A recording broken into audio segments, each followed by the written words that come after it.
Station પાસે ટ્રાફિકની ગંભીર સમસ્યાથી જનતા પરેશાન। સ્ટેશન ગરનાળા પાસે રોજ લાખો લોકો ટ્રાફિકમાં ફસાય છે। પોદાર આર્કેડ પાસે રસ્તો બંધ કરવામાં આવ્યો છે। બીજી બાજુ ગરનાળાથી સ્ટેશન બાજુ સુધી જવાનો રસ્તો બંધ કરવામાં આવ્યો છે। મેટ્રો અને સિડકોના કામને પગલે રસ્તાઓ બંધ કરવામાં આવ્યા। કોર્પોરેટર ઘનશ્યામ મકવાણાએ ટ્રાફિક સમસ્યા અંગે ઉઠાવ્યો અવાજ। ટ્રાફિક વિભાગને પત્ર લખવા છતાં હજુ સુધી કોઈ ઉકેલ આવ્યો નથી। પોલીસ તંત્રને ટ્રાફિકનું નિરાકરણ લાવવા કોર્પોરેટરની ઉગ્ર રજૂઆત। લાંબા સમયથી ચાલતી આ સમસ્યાનો કાયમી ઉકેલ ક્યારે આવશે?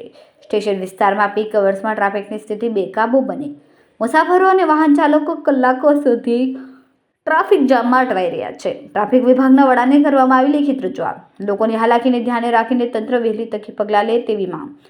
નમસ્કાર મિત્રો, હું છું આપનો મિત્ર ઘનશ્યામ મકવાણા, કોર્પોરેટર જાહેર બાંધકામ સમિતિ સુરત શહેર સભ્ય।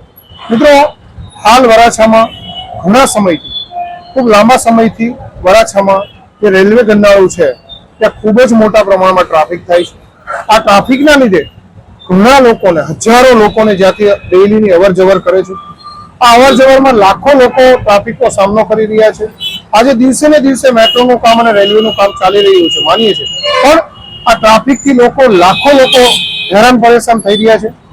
આગામી સમયમાં મેં ટ્રાફિક વિભાગમાં પણ લેટર પોલીસ વિભાગમાં આપવામાં આવ્યો છે, પણ હજી સુધી કોઈ પગલાં લેવામાં નથી આવ્યા। તો અમે નમ્ર વિનંતી કરીએ છીએ કે ટૂંક સમયમાં આમાં પગલાં લેવામાં આવે અને લાખો લોકોને ટ્રાફિકનો જે સામનો કરી રહ્યા છે, હેરાન પરેશાન થઈ રહ્યા છે, એનાથી છુટકારો આપવામાં આવે। જય હિન્દ, જય ભારત।